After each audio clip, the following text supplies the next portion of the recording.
When I saw my daughter on the subway with my grandson, I asked, "Why aren't you using the car I gave you?" She whispered, "My husband and his mom took it and used my family to threaten me." I just said, "Don't worry." Then I made just one call. I'm glad to have you here. Follow my story until the end and comment the city you're watching from so I can see how far my story has reached. I never expected to see my daughter on the subway at 3 in the afternoon on a Tuesday. Harper was supposed to be driving the Honda Accord I'd bought her just 8 months ago, a beautiful blue 2022 model that cost me $28,000. Money I'd gladly spent because I wanted my daughter to be safe, to have reliable transportation for herself and my 6-year-old grandson, Danny. But there she was, squeezed between a businessman reading his phone and an elderly woman with too many shopping bags, holding Danny's small hand tightly as the train swayed through another tunnel. Her hair, once bright and full of life, hung limply around her face. She looked thinner than I remembered, her cheekbones more pronounced, her eyes carrying a weight I hadn't seen since her mother died when she was 12. Danny spotted me first. His face lit up with the pure joy only a 6-year-old can manage, and he started waving frantically. "Grandpa, Grandpa!" Harper's head snapped up, her eyes wide with something that looked almost like fear before it melted into a forced smile.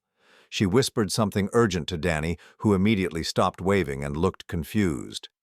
I made my way through the crowded car, my heart already sinking. Something was wrong, very wrong.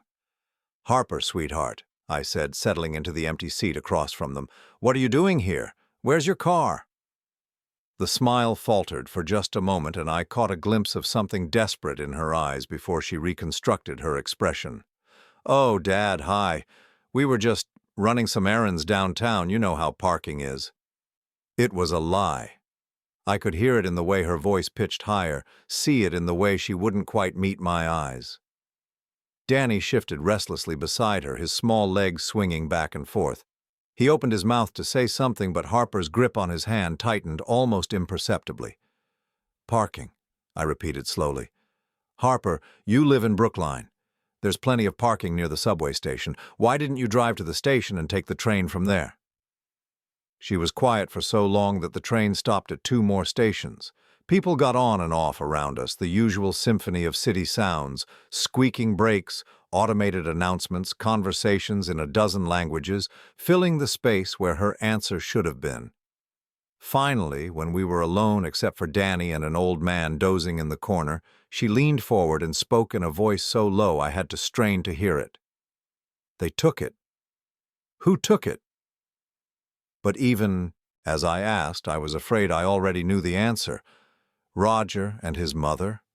Her voice cracked on the names.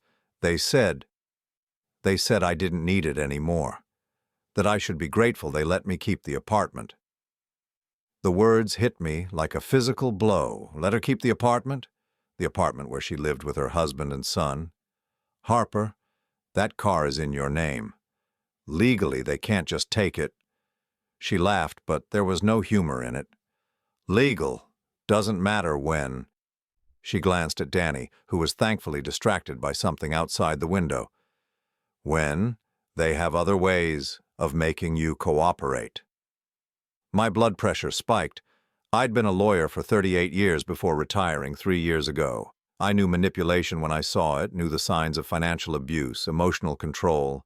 But this was my daughter.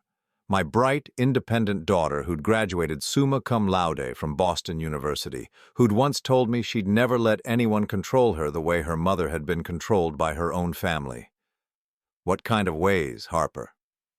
She was quiet again, her fingers nervously smoothing Danny's hair. When she finally looked at me, her eyes were swimming with tears she was fighting desperately not to shed. Roger knows things about our family, about you, things Diane found out somehow. They said if I don't cooperate, if I cause any trouble, they'll make sure I lose Danny, permanently." Her voice dropped even lower.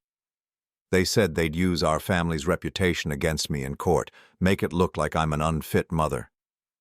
I felt something cold and sharp settle in my stomach.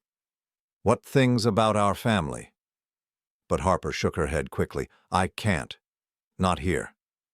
Not with Danny. She glanced around nervously as if someone might be listening. Dad, they monitor my phone. They check my bank accounts. I haven't been able to call you or see you without permission in over 2 years. 2 years. 2 years since our regular Sunday dinners had mysteriously stopped. 2 years since she'd stopped returning my calls promptly, always texting back with excuses about being busy or tired. I'd thought she was just adjusting to motherhood, to married life. I'd given her space when I should have been paying attention. Harper, listen to me. I kept my voice calm, controlled, the way I'd learned to do in court when everything was falling apart.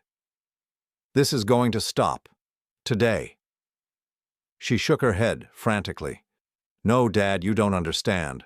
They're too smart. They've thought of everything. Roger's mother, she's done this before. She knows exactly how to make it look like I'm the problem. Done what before? But the train was slowing down, and I could see Harper tensing up. She pulled out an old flip phone, not the iPhone I knew she'd had, and checked the time. I have to go, she said, gathering Danny's small backpack. I was only supposed to be gone for an hour. If I'm late, they'll want to know why. Harper, wait. But she was already standing, Danny's hand in hers. As they moved toward the doors, she turned back to me one last time. The expression on her face was one I'd seen in my courtroom too many times, the look of someone who'd given up hope, who'd accepted that their situation was permanent. Don't worry about me, Dad, she whispered. I'm handling it. The doors slid shut between us, and I watched through the window as she walked away, her shoulders hunched as if she were carrying an invisible weight. Danny looked back once, waving at me through the glass before his mother pulled him out of sight. I sat in that empty subway car for 3 more stops, my mind racing. My daughter was in trouble. Real trouble. The kind that required more than a father's love and good intentions to fix.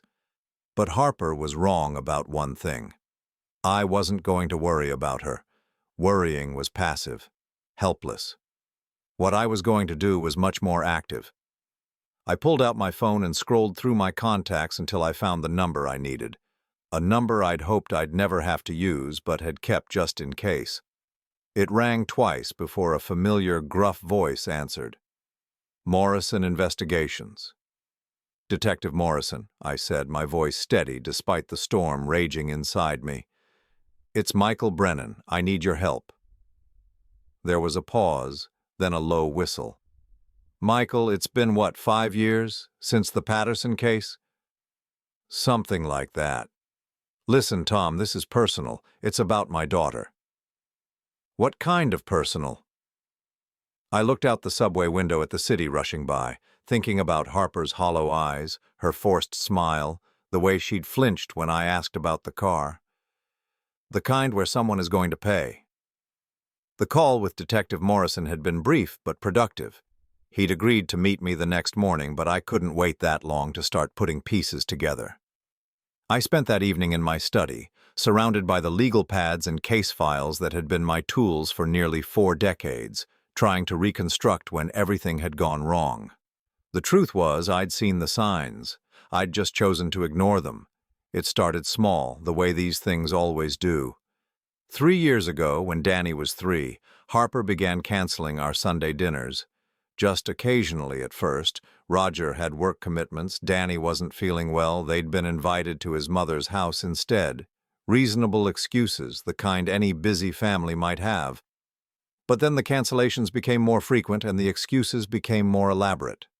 Roger had been promoted and needed to work weekends. Diane, his mother, had health problems and needed Harper's help. Danny was having trouble adjusting to preschool and needed quiet weekends at home. I should have pushed harder, should have insisted on seeing my daughter and grandson. But I'd been trying to be respectful, trying to give them space to build their own family traditions. After all, Harper was 32 years old, or be a grown woman capable of making her own decisions. The first real warning sign came 18 months ago, during one of our increasingly rare phone conversations. Harper had called me on a Wednesday afternoon, her voice tight with stress. Dad, I need to ask you something, and I need you to be honest with me. Of course, sweetheart. What is it?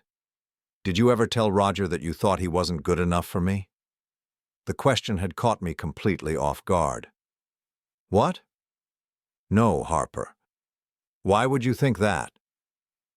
He says you told him at our wedding that you were worried about my future with him, that you thought I was settling. I'd been quiet for a long moment, searching my memory. The wedding had been 7 years ago, a small ceremony at the Brookline Country Club. I'd been nothing but polite to Roger, had even made an effort to include him in conversations about baseball and his job at the dealership. Harper, I never said anything like that to Roger, ever. But he was so specific about it. He said you pulled him aside during the reception and, honey, that never happened. I barely spoke to Roger one-on-one that entire day. There had been a long silence, and I could almost hear her processing this information. When she finally spoke again, her voice was different, smaller. Oh. Well, maybe I misunderstood what he told me. But I knew she hadn't misunderstood. Someone was lying, and it wasn't my daughter. That conversation had haunted me for weeks. I'd started paying closer attention during our occasional visits, watching the dynamics between Harper and Roger. What I saw made my skin crawl. The way Roger would interrupt Harper mid-sentence, then apologize with a laugh, saying she got confused sometimes. The way he'd speak for her when I asked her direct questions. The way Harper would glance at him before answering, as if seeking permission. Most unsettling was the way he'd positioned himself as the reasonable one, the patient husband dealing with a wife who was still adjusting to married life, and a little overwhelmed by motherhood. He painted Harper as fragile, emotional, prone to misremembering things, and I'd bought it. God help me. There were moments when I'd actually believed him. The financial control had been even more subtle. It started with Roger suggesting that Harper didn't need her own credit card since they shared accounts. We're married, he'd said with that boyish smile of his. What's mine is hers, what's hers is mine. Then he'd convinced her to quit her job as a graphic designer. Danny needs his mother, Diane had said during one of their visits to my house. Daycare is so damaging to children. Harper's being selfish, putting her career before her son's well-being. Harper had been torn. She'd loved her job, had built a small but successful freelance business before Danny was born. But between Roger's subtle pressure and Diane's guilt trips, she'd gradually given it up. It's temporary, Harper had told me when she announced her decision, just until Danny starts school. But temporary had stretched into 3 years, and I'd watched my confident, independent daughter slowly transform into someone I barely recognized. Someone who apologized for her opinions, who second-guessed herself constantly, who seemed to shrink a little more each time I saw her. The phone rang, startling me out of my memories. I glanced at the clock, 11:30 at night. Who would be calling so late? The caller ID showed Harper's name, but when I answered, it was Roger's voice I heard. Michael, sorry to call so late, but I wanted to catch you before you went to bed. Roger. I kept my voice neutral. What can I do for you? Well, Harper mentioned she ran into you on the subway today. She's a little worried that you might have gotten the wrong impression about our situation. What kind of impression? Roger laughed, that same easy laugh that had once charmed me but now set my teeth on edge. You know how Harper can be. She gets a little dramatic sometimes. I think she might have made it sound like we took her car away from her when really we're just having it serviced. Serviced? Yeah, the transmission was making some noise. My buddy owns a shop in Quincy. He's giving us a good deal on the repairs. Should have it back to her in a few days. I leaned back in my chair, studying the ceiling.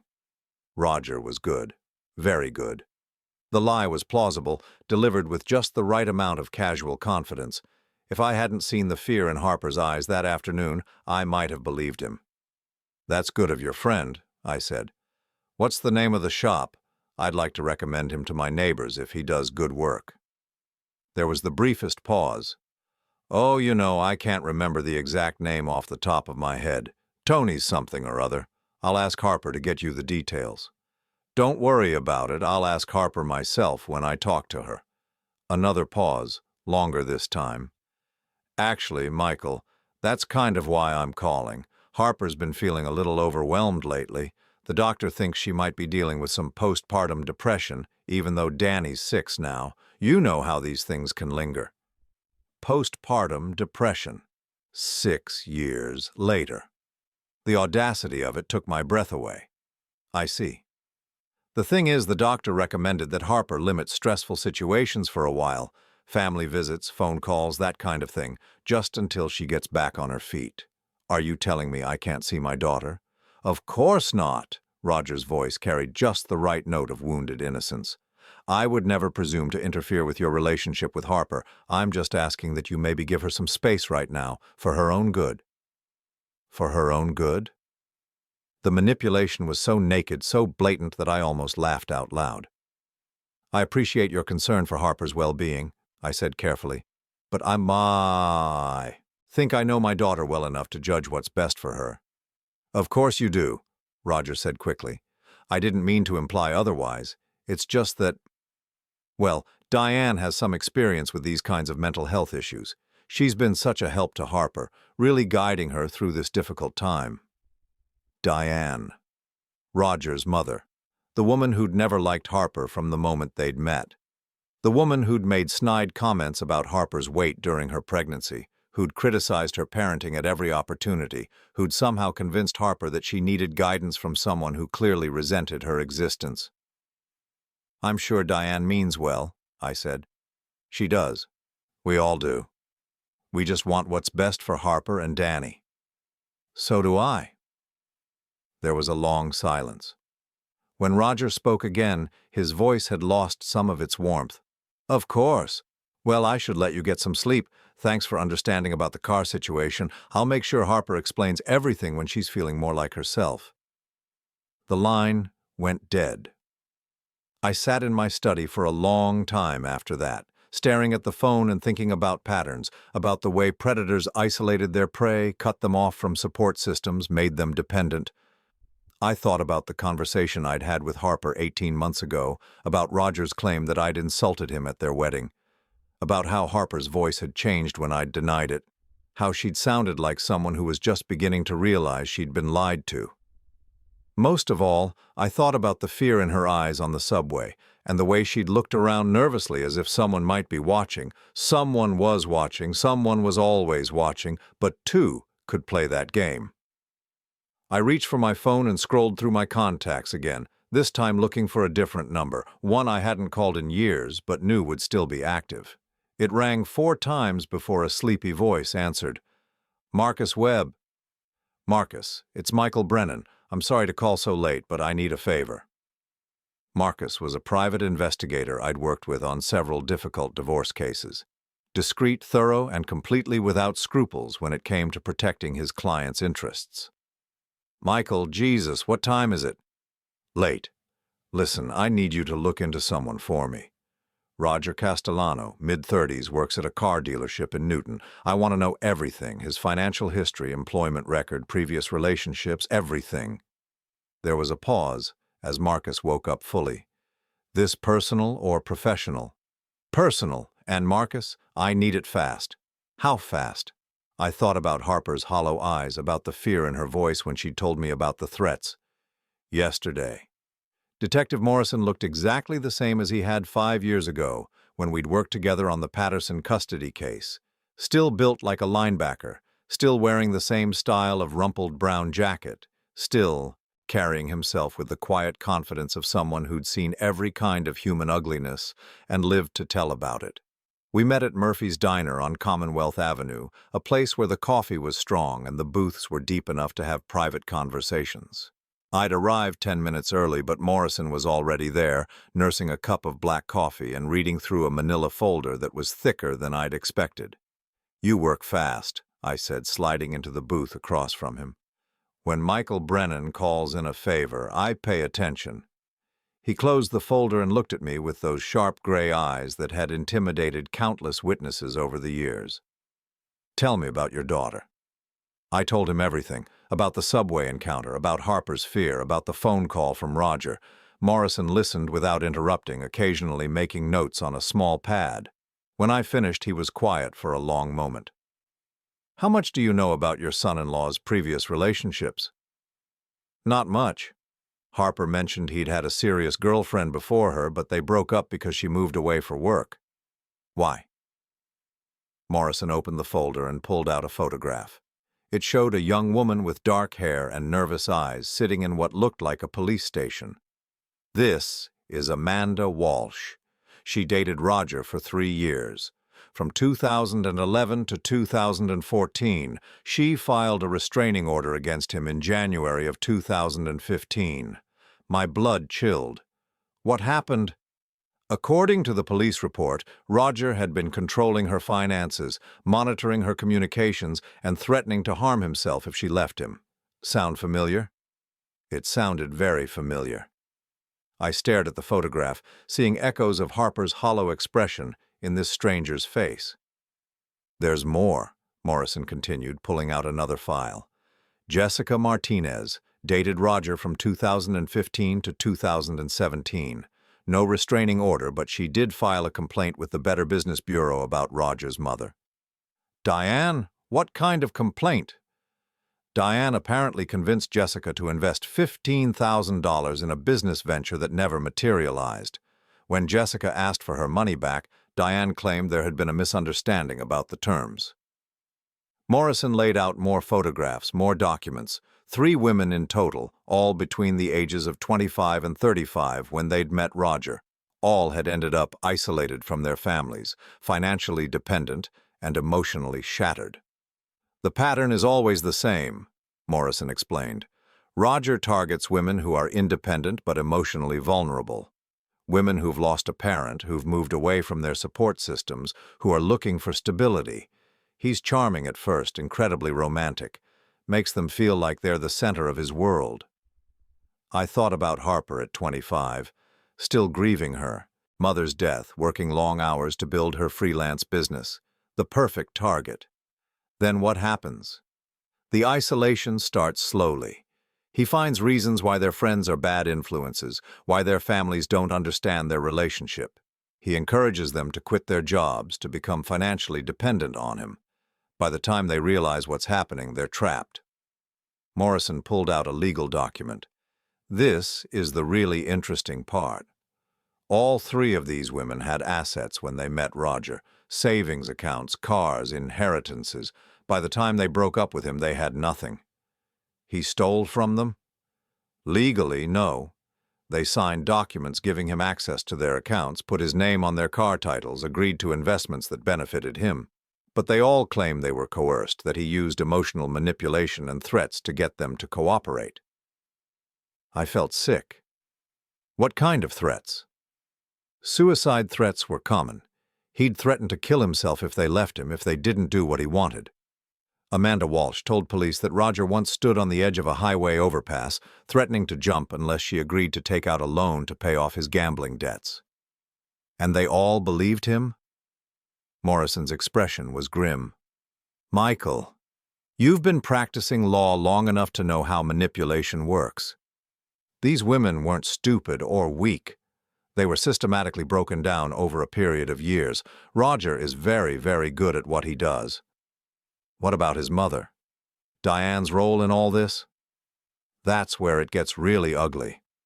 Diane provides the legitimacy, the motherly approval that makes the whole thing seem normal. She's the one who convinces these women that Roger's behavior is acceptable, that they're overreacting to his protective instincts. She also handles the financial scams, the fake business investments, the emergency loans that never get repaid. Morrison pulled out another document.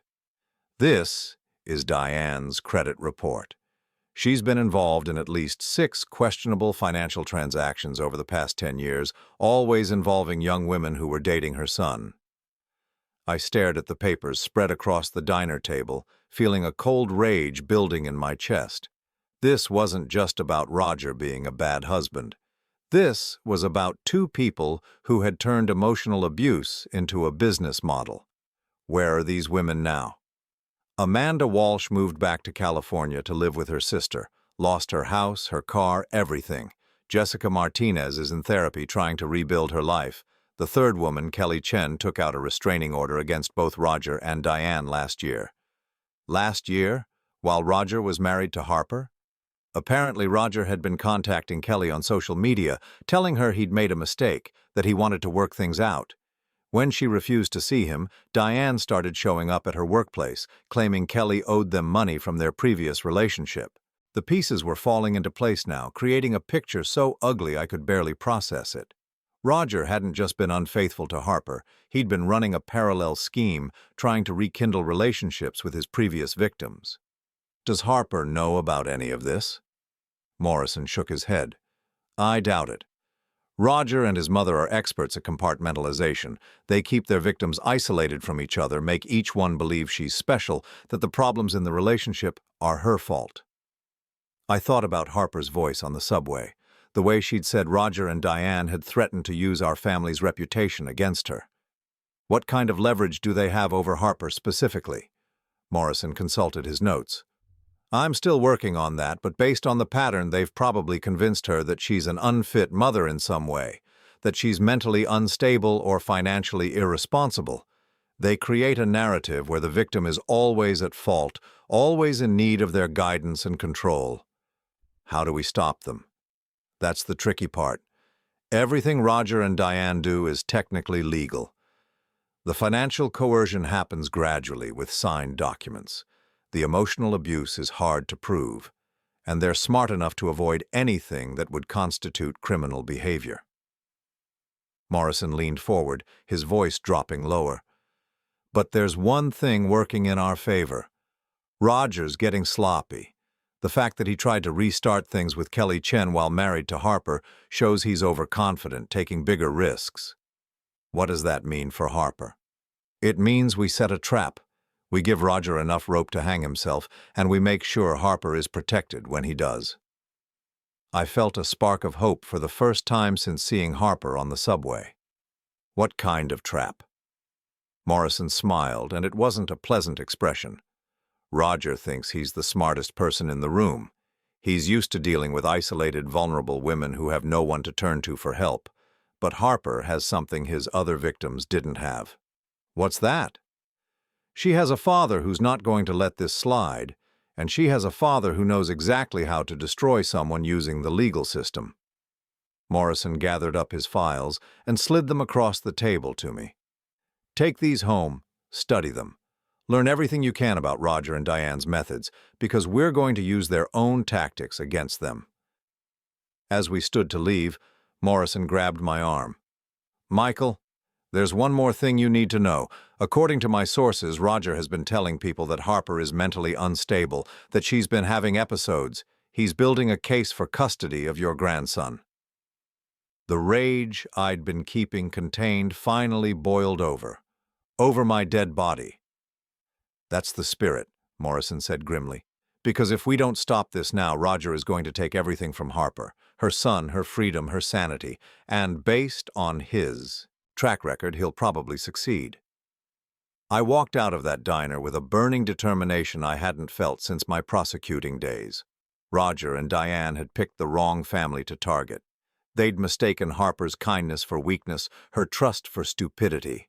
They were about to learn the difference between a victim with no resources and a victim whose father had spent 4 decades learning how to destroy people professionally. The game was about to change, and this time, I was going to be the one making the rules. I had work to do, phone calls to make, a case to build, and Roger Castellano was about to discover that some fathers don't just get mad, they get methodical. The plan Morrison and I developed was elegant in its simplicity. Roger's greatest weakness was his arrogance. He believed he was smarter than everyone around him, more sophisticated than the authorities, more manipulative than his victims' families. We were going to use that arrogance to destroy him. It started with a phone call. I dialed Roger's number at exactly 8:15 on a Friday morning, knowing he'd be at the dealership, probably between customers. I'd rehearsed what I was going to say, but I needed to sound spontaneous, like a concerned father reaching out in good faith. Roger, it's Michael. Do you have a minute to talk? Michael, of course. Is everything okay? The false warmth in his voice made my skin crawl, but I forced myself to match his tone. Everything's fine. I've just been thinking about our conversation the other night, and I wanted to apologize if I seemed resistant to your suggestions about Harper. There was a pause. I could almost hear Roger recalibrating, trying to figure out what angle I was playing. No need to apologize, Michael. I know you love Harper. We all want what's best for her. That's exactly why I'm calling. I've been doing some research about postpartum depression, and I think you might be right about Harper needing professional help. I'd like to contribute to her treatment, maybe help with the medical bills. The silence stretched longer this time. When Roger finally spoke, I could hear the excitement he was trying to hide. That's incredibly generous, Michael. I know Harper would be so grateful for your support. Of course. Family is family, but I want to make sure any money I contribute is used properly, you understand? Absolutely. What did you have in mind? This was the crucial moment. Morrison and I had spent hours crafting this approach, knowing that Roger's greed would override his caution. Well, I was thinking about setting up some kind of trust or medical fund, something that would ensure the money goes directly to Harper's care with proper oversight.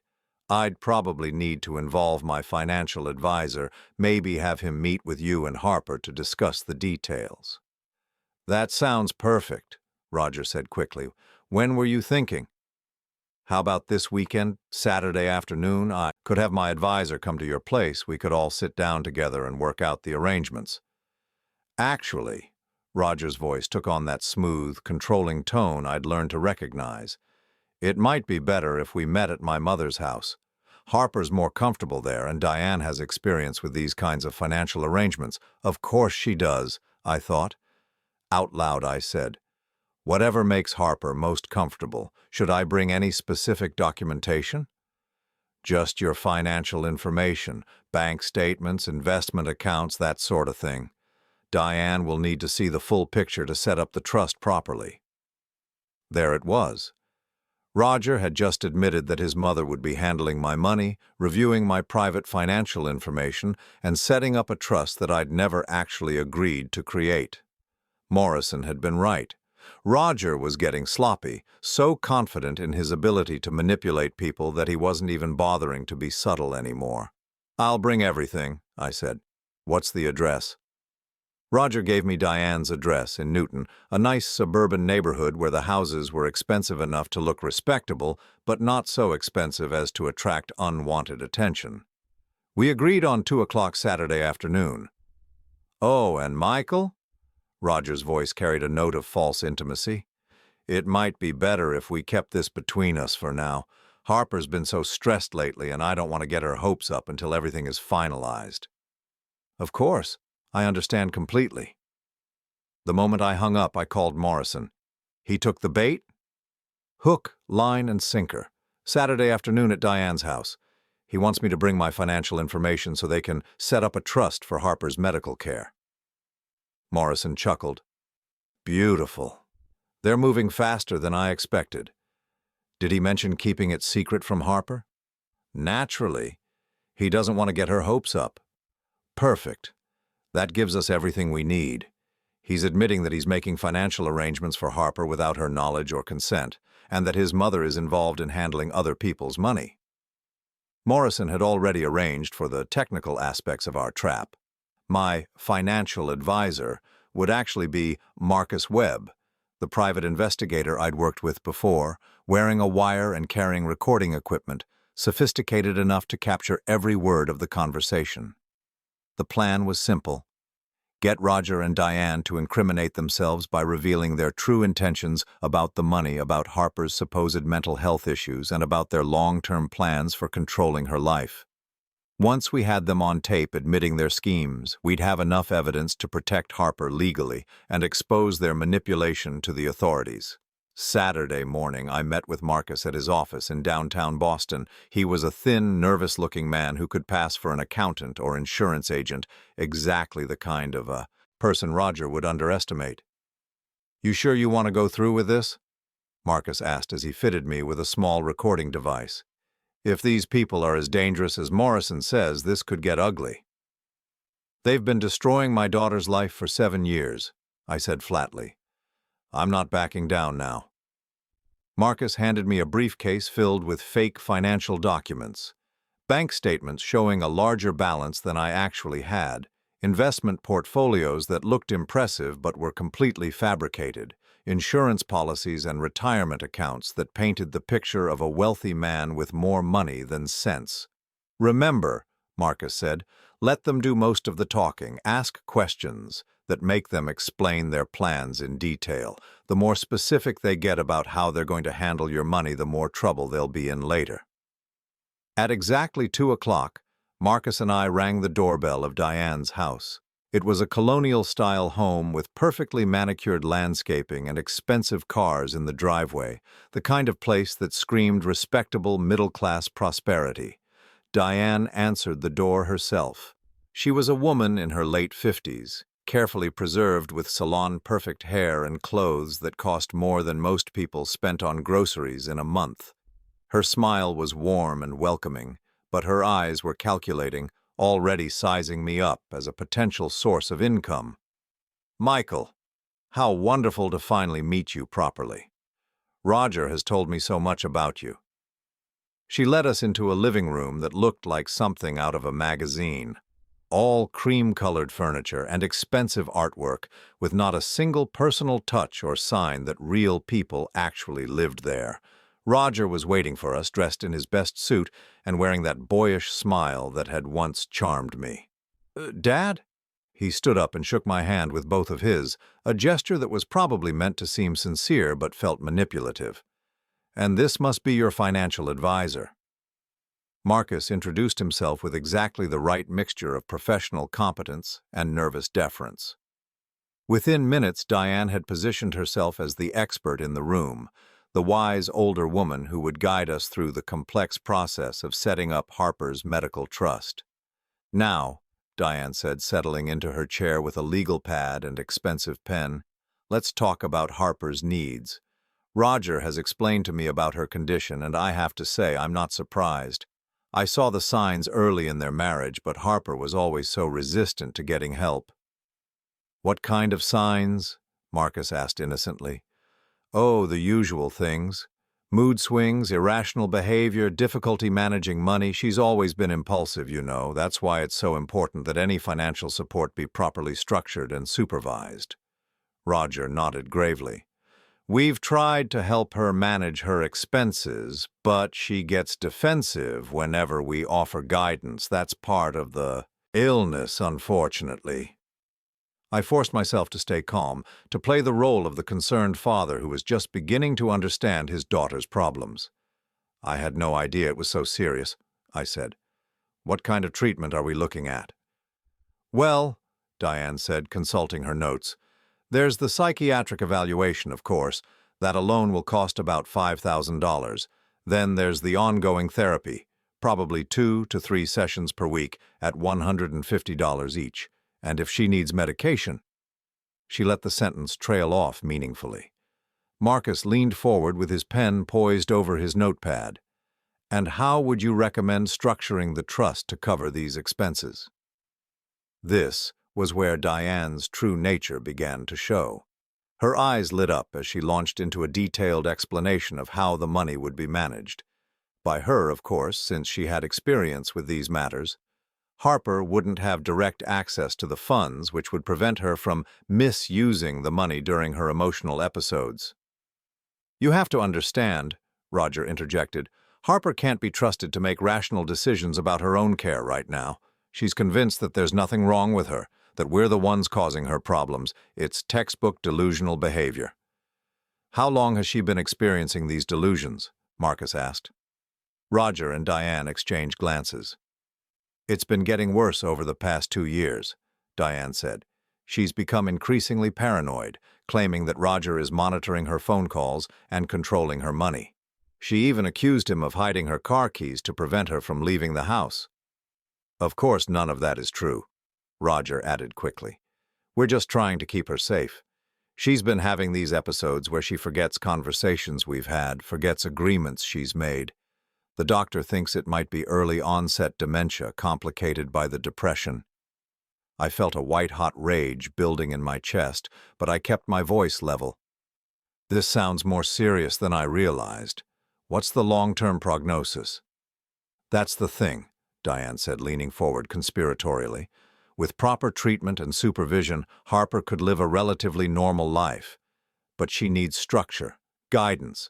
She needs people who can make decisions for her when she's not capable of making them herself. People like you, Marcus said. Exactly.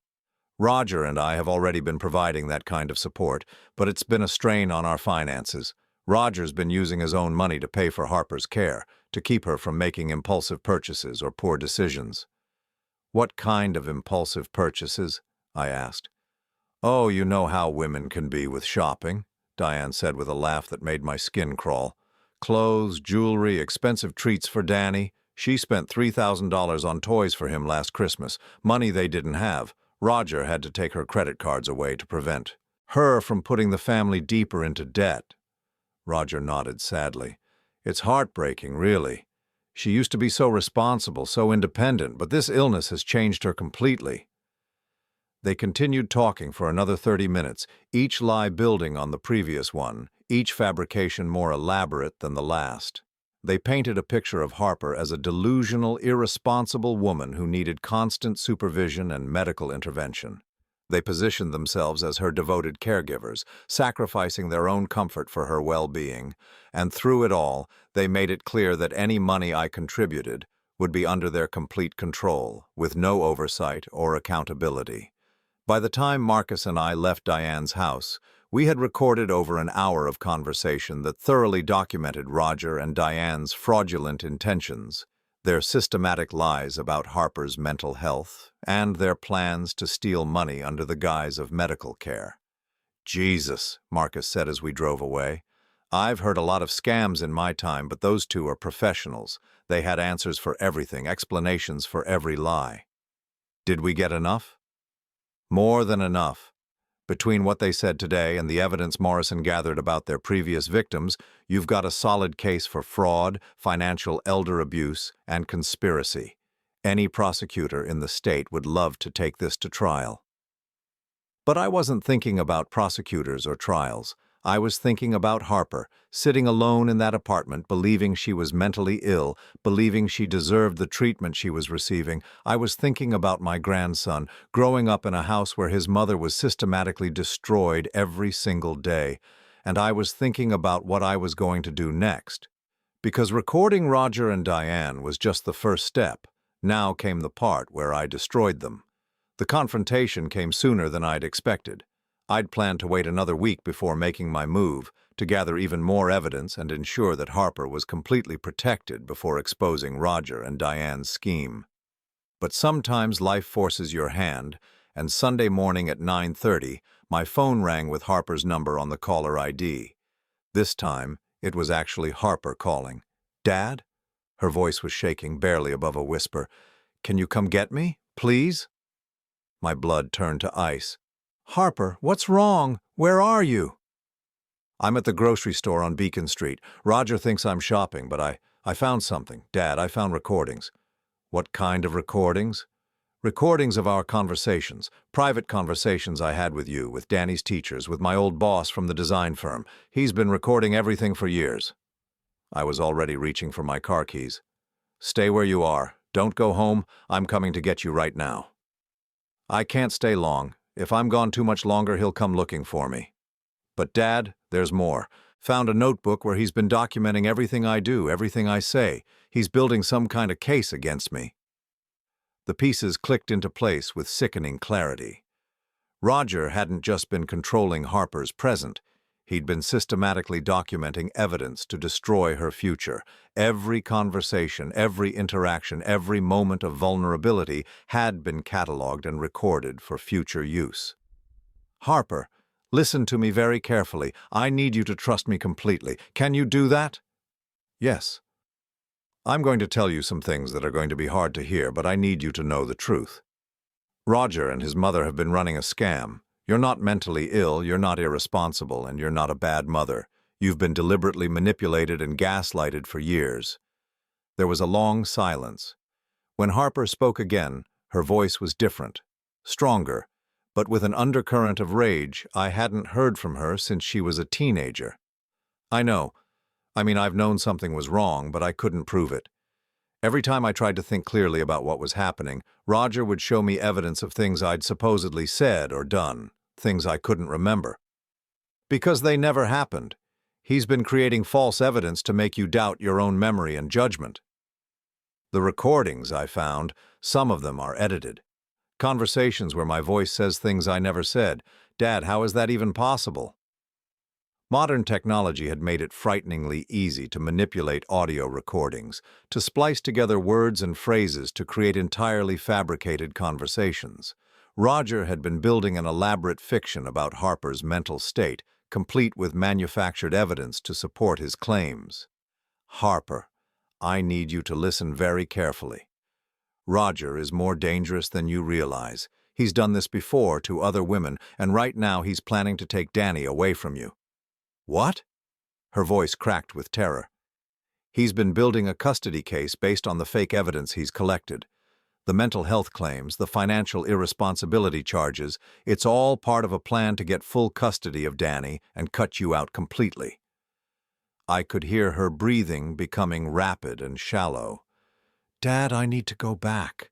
If Roger realizes I'm gone, if he finds out I discovered the recordings, no, you're not going back there alone. I have to.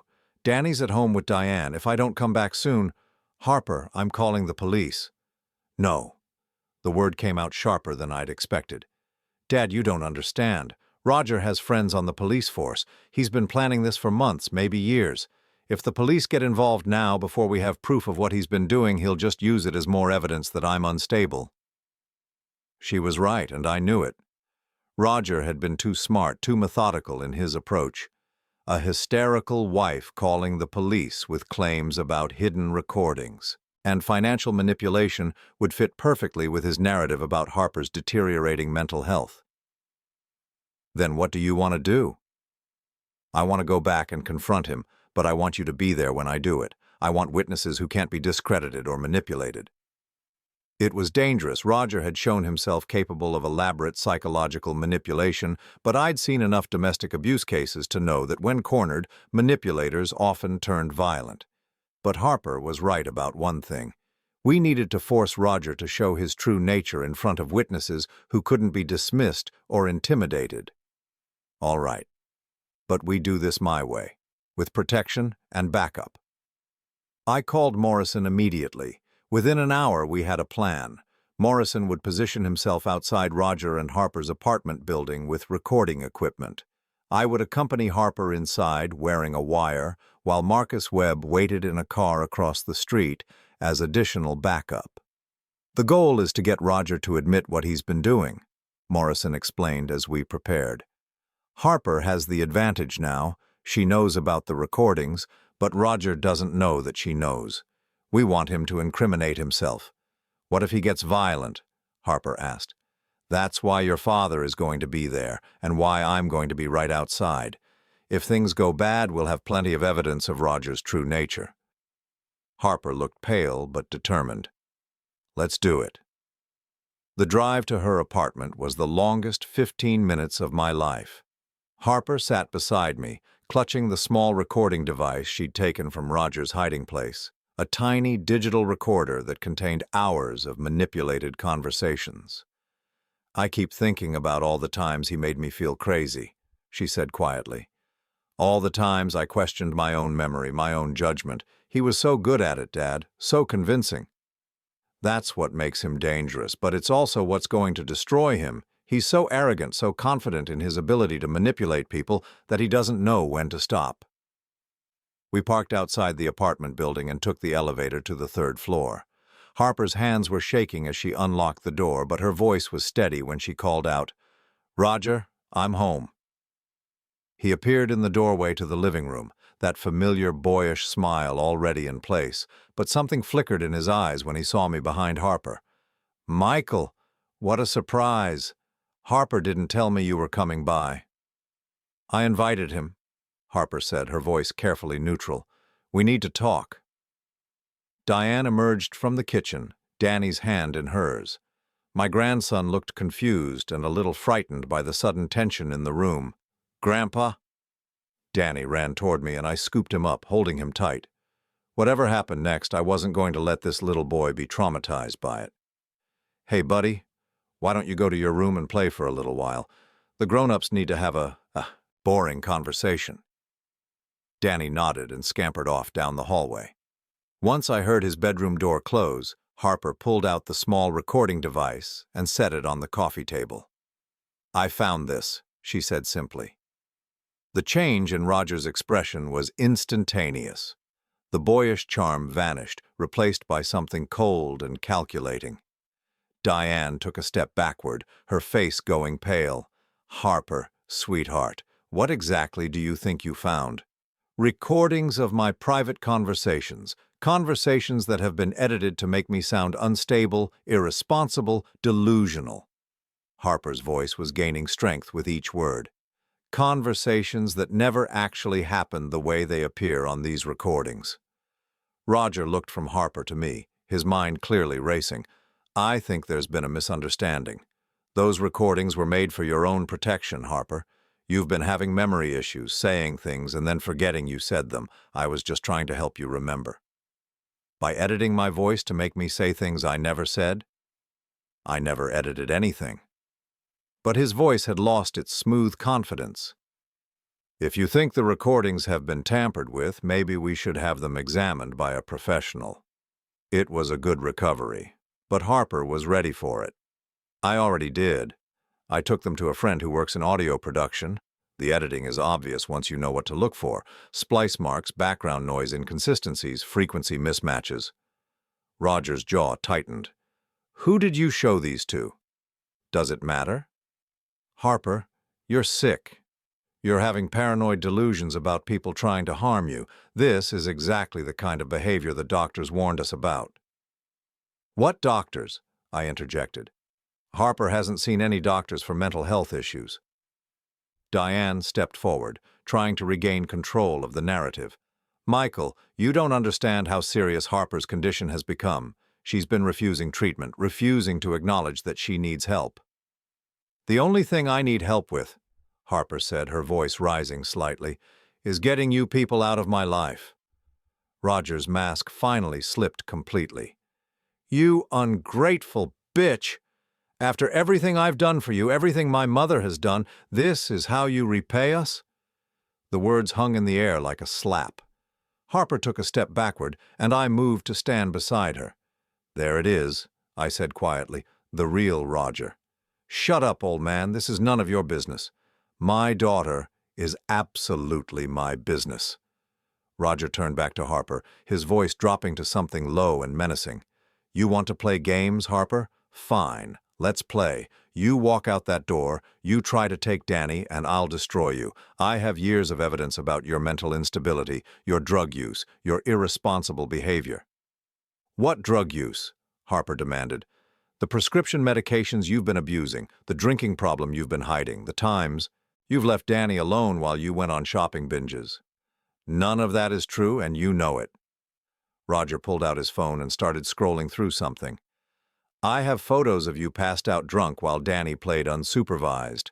I have receipts showing you spending thousands of dollars on unnecessary purchases while I struggled to pay our bills. I have recordings of you threatening to hurt yourself if I didn't give you money for drugs." Every word was a lie. But I could see how devastating this would be in a courtroom, presented to a judge who didn't know Harper, who had no reason to doubt the seemingly comprehensive evidence of her unfitness as a mother. "You made all of that up," Harper said, but her voice was shaking now. "Prove it." Roger's smile was cruel, triumphant. "Go ahead, call the police. Tell them your husband has been systematically documenting your descent into mental illness and substance abuse. See who they believe." That's when Harper surprised everyone, including me. Instead of breaking down, instead of cowering under Roger's threats, she laughed. "You're right," she said. "I can't prove you made those things up, but I don't have to." "What the hell does that mean?" Harper looked at me and I nodded slightly. It was time. "It means," I said, pulling out my phone and opening the recording app, that for the past 10 minutes you've been confessing to fabricating evidence against your wife in front of witnesses." Roger's face went white. "You recorded this conversation?" "Every word, including the part where you called my daughter an ungrateful bitch and threatened to destroy her with fake evidence." Diane made a small, gasping sound. "Roger, you said nothing could be traced back to us." "Shut up, Mother." But it was too late. The damage was done. Roger had revealed his true nature, admitted to creating false evidence, and threatened to commit perjury in family court, all captured in high-definition audio. "Get out," Harper said quietly. "Both of you. Get out of my apartment right now." Roger took a step toward her, his hands clenched into fists. "You think this is over? You think some stupid recording is going to save you?" That's when I stepped between them. "Try it, son. I'd love to add assault charges to the fraud and conspiracy charges you're already facing."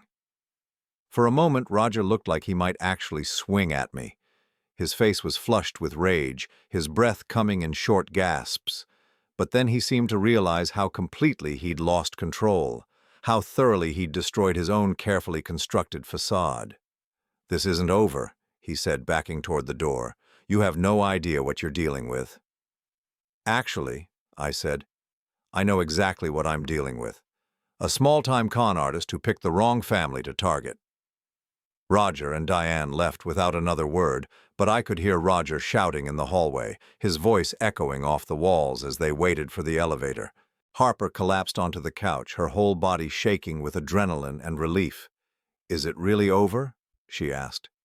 "The hard part is," I said, sitting beside her and pulling her into a hug. "But there's still work to do." We had the recordings, we had Roger's confession, and we had 7 years of documented abuse to present to the authorities. But most importantly, we had Harper's freedom, and we had the truth. The mask had finally fallen, and Roger Castellano was about to learn what happened when you targeted a family that fought back. 6 months later, I sat in the kitchen of my house in Brookline, watching Harper help Danny with his homework at the same table where I'd once helped her with hers. The morning light streamed through the windows, illuminating 2 faces that looked more peaceful than I'd seen them in years. Harper had moved back in with me 3 days after the confrontation with Roger, bringing nothing but a few suitcases and a determination to rebuild her life from scratch. The legal process had been swift but thorough. Detective Morrison's evidence, combined with the recordings we'd made, had given us everything we needed to ensure Roger could never hurt Harper or Danny again. The divorce had been finalized just 2 weeks ago. Harper received full custody of Danny, with Roger granted only supervised visitation rights that he'd already stopped exercising. The restraining order prevented him from contacting Harper directly or coming within 500 feet of her, Danny, or me. But the legal victories, satisfying as they were, paled in comparison to the transformation I'd witnessed in my daughter. Harper looked up from Danny's math worksheet and caught me staring. "What?" "You're humming," I said. "I haven't heard you hum in years." She smiled, a genuine expression of contentment that reached her eyes. "I feel like humming. Is that weird?" "It's wonderful." Danny finished his problem and looked up proudly.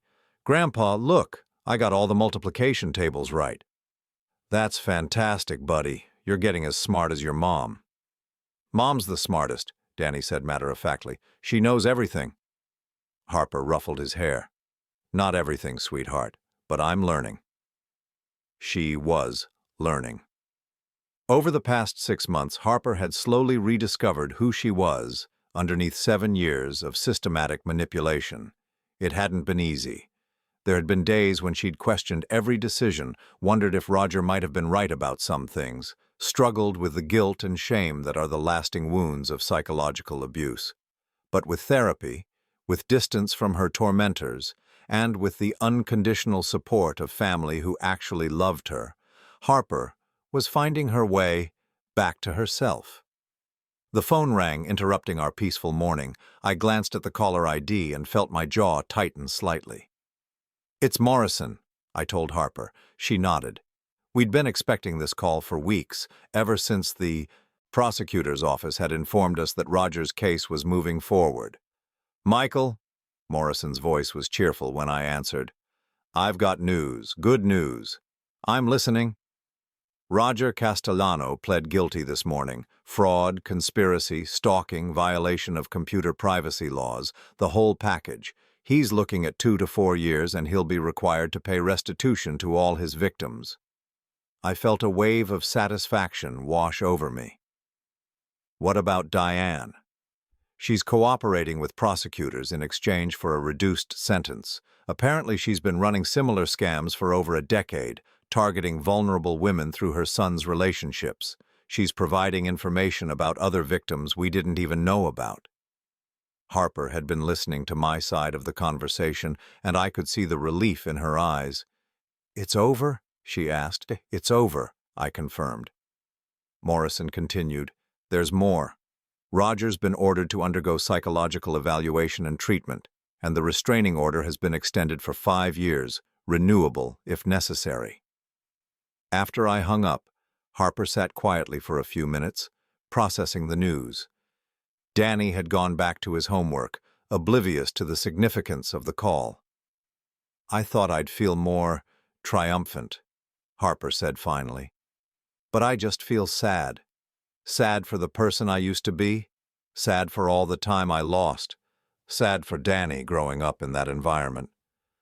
"You can't get those years back," I said gently, "but you can make sure the years going forward are different." "I know, and I am. It's just—" She trailed off, searching for words. "Sometimes I wonder how I let it happen, how I let them convince me I was crazy, that I deserved to be treated that way." It was a question she'd asked many times in therapy, a question that haunted many victims of psychological abuse. The simple answer was that Roger and Diane had been professionals, experts at their craft. But the real answer was more complex. "You let it happen because you're a loving person," I said. "Because you wanted to believe the best about the man you'd married, because you trusted your family to support you. Those aren't weaknesses, Harper. Those are the qualities that make you who you are." "But how do I make sure it never happens again?" "By trusting yourself. By listening to that inner voice that tells you when something isn't right. By remembering that real love doesn't require you to diminish yourself." Harper reached across the table and squeezed my hand. "Thank you. For not giving up on me, for fighting for me even when I couldn't fight for myself." "You never stopped fighting," I said. "You just fought quietly in ways Roger couldn't see or understand. You protected Danny, you maintained your sanity, you survived. That took incredible strength."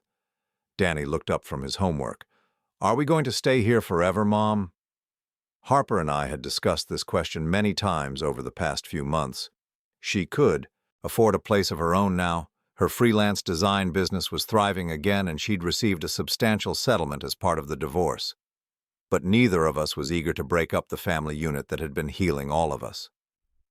"Would you like to stay here?" Harper asked Danny. "Yes, Grandpa makes the best pancakes, and he helps me with my science projects, and he doesn't get mad when I'm loud." Harper laughed, the sound bright and genuine. "Well, if it's okay with Grandpa, I think we can work something out." "It's more than okay," I said. "This house has been too quiet for too long." That evening, after Danny had gone to bed, Harper and I sat on the front porch, watching the sun set over the neighborhood I'd lived in for 30 years. It was the same porch where I'd taught her to ride a bike, where we'd had countless conversations about school and friends and dreams for the future. "I've been thinking about Mom a lot lately," Harper said, "about what she would think of everything that happened." Harper's mother, my wife Sarah, had died when Harper was 12, a sudden heart attack that had left both of us reeling. Sarah had been the emotional center of our family, the one who'd taught Harper to be kind and trusting and open-hearted. "She would be proud of you," I said. "Proud of your strength, proud of the mother you've become, proud of the way you fought your way back." "Do you think she would have seen through Roger from the beginning?" I considered the question carefully. Sarah had been intuitive about people, but she'd also been generous in her judgments, inclined to give people the benefit of the doubt. "I think she would have been suspicious of anyone who tried to change you," I said finally. "Your mother loved you exactly as you were. She wouldn't have understood why anyone would want to make you smaller or quieter or less yourself. Harper wiped away a tear. I wish she could meet Danny. Really meet him, not just as the scared little boy he was, with Roger, but as the happy, confident kid he's becoming. She does know him, I said, and she knows you. The best parts of her live on in both of you. We sat in comfortable silence for a while, listening to the evening sounds of the neighborhood. Children playing in backyards, dogs barking, the distant sound of a lawnmower. Normal, peaceful sounds that had become precious to us both. Dad? Harper's voice was soft, thoughtful. I want to do something to help other women who are going through what I went through. What did you have in mind? I don't know yet. Maybe volunteer with a domestic violence organization, maybe start a support group. I just know that I can't be the only one who's experienced this kind of manipulation. She wasn't. Morrison had connected us with several of Roger's previous victims, and we'd learned that Harper's experience was disturbingly common. Financial abuse, isolation, gaslighting, these were tools used by manipulators across the country to control and destroy the women they claimed to love. Whatever you decide to do, I said, I'll support you completely. I know you will. That's the difference between real family and the fake version Roger and Diane created. Real family doesn't try to control you or change you. Real family loves you enough to let you be yourself. 3 months later, Harper launched a small consulting business, helping other abuse survivors navigate the legal and financial challenges of leaving manipulative relationships. She worked with lawyers, therapists, and financial advisors to create comprehensive support plans for women who were ready to reclaim their lives. Her first client was Amanda Walsh, the woman Morrison had told us about, Roger's victim from years earlier.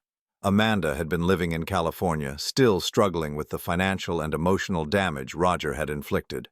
Harper flew out to meet with her, sharing not just practical advice, but the hope that comes from seeing someone who has survived and thrived. It was like looking into a mirror, Harper told me after that first meeting. Not just seeing what Roger had done to her, but seeing how strong she actually was, underneath all the damage. The business grew slowly but steadily. Harper was careful to maintain her boundaries, to protect her own healing while helping others. She'd learned the hard way that giving too much of yourself could be dangerous, even when your intentions were good. Danny thrived in our multi-generational household. He started playing Little League baseball, joined the school chess club, and made friends with the neighborhood kids. Most importantly, he began to trust his own voice again, to speak up when he was happy or sad or confused instead of walking on eggshells the way he'd learned to do with Roger. One evening in late spring, almost a year after the confrontation, Danny came to me with a question that caught me off guard. "Grandpa, why did Roger try to hurt Mom?" I'd been dreading this conversation, knowing that eventually Danny would need to understand what had happened in his early childhood. Harper and I had decided to be honest with him, but age-appropriately so. Some people have problems inside themselves that make them want to control other people, I said carefully. Roger had those kinds of problems. It wasn't anything your mom did wrong. But why didn't he just get help for his problems? It was such an innocent question, asked with the clarity that only children possess. Sometimes people with those problems don't think they need help. They think everyone else is the problem. Danny nodded solemnly. I'm glad he's gone. Mom smiles more now. Me too, buddy. Me too. As I tucked Danny into bed that night, I reflected on how much our lives had changed. A year ago, Harper had been trapped in a relationship that was slowly destroying her, isolated from her family, convinced she was losing her mind. Danny had been a frightened little boy, walking on eggshells, learning that love came with conditions and requirements. Now our house was full of laughter, of genuine affection, of the kind of unconditional love that makes people feel safe enough to be themselves. Harper appeared in Danny's doorway as I finished the bedtime story. "Good night, sweetheart," she said, kissing her son's forehead. "Good night, Mom. Good night, Grandpa. I love you both." "We love you too," Harper and I said in unison. Later, as Harper and I cleaned up the kitchen, she paused in her dishwashing to look at me. You know what the best part of all this is? What's that? I'm not afraid anymore. For 7 years, I lived with this constant anxiety, this feeling that I was always doing something wrong, always disappointing someone. Now, when I wake up in the morning, I don't have to worry about what mood Roger will be in or what new way he'll find to make me feel small. She dried her hands and leaned against the counter. I get to just be. Be a mother, be a daughter, be myself. It's such a simple thing, but it feels revolutionary. You've always been yourself, I said. Roger just tried very hard to convince you otherwise. But I'm stronger now. Stronger than I was before I met him even, because now I know what I'm capable of surviving. I know that I can trust my own judgment, that I can fight for what matters. That night, as I lay in bed listening to the sounds of my family sleeping peacefully in their rooms, I thought about the phone call that had started everything. Harper's whispered plea from the subway, her confession about the stolen car and the threats. I thought about how close we'd come to losing her completely, how Roger's plan might have succeeded if Harper hadn't found those recordings, if she hadn't had the courage to reach out for help. But mostly I thought about resilience, about the human capacity to heal and grow and reclaim joy after trauma. Harper hadn't just survived Roger's manipulation, she'd emerged from it stronger, wiser, more compassionate. She'd turned her pain into purpose, her experience into empathy for others who were suffering. The next morning, I found Harper in the kitchen early, making coffee and humming quietly to herself. Sunlight streamed through the windows, illuminating her face as she moved around the familiar space. "Good morning," I said. "Good morning, Dad. Beautiful day, isn't it?" It was. It absolutely was. Harper poured me a cup of coffee and sat down at the table where we'd had so many conversations over the years. The table where she'd done homework as a child, where we'd planned her wedding, where we'd sit together working through the aftermath of her divorce. "I have some news," she said, her eyes bright with excitement. "Good news, I hope." "Very good news. I got a call yesterday from a women's shelter in Providence. They want me to develop a workshop series about recognizing and escaping financial abuse. It would mean traveling once a month, but Danny and I talked about it, and he's excited about the adventure." I felt a surge of pride so strong it almost took my breath away. "Harper, that's wonderful. It feels like everything is coming full circle. All the pain, all the struggle, it's becoming something meaningful, something that can help other people." She reached across the table and took my hand. "Thank you for never giving up on me. Thank you for seeing who I really was, even when I couldn't see it myself. Thank you for letting me fight for you. Thank you for trusting me enough to ask for help." We sat together in comfortable silence, father and daughter, survivors and victors, planning for a future that was finally truly ours to create. The silent control was over. In its place was something much more powerful, the loud, joyful, unashamed sound of a family that had found its voice again. And we were never going to be quiet about our freedom again.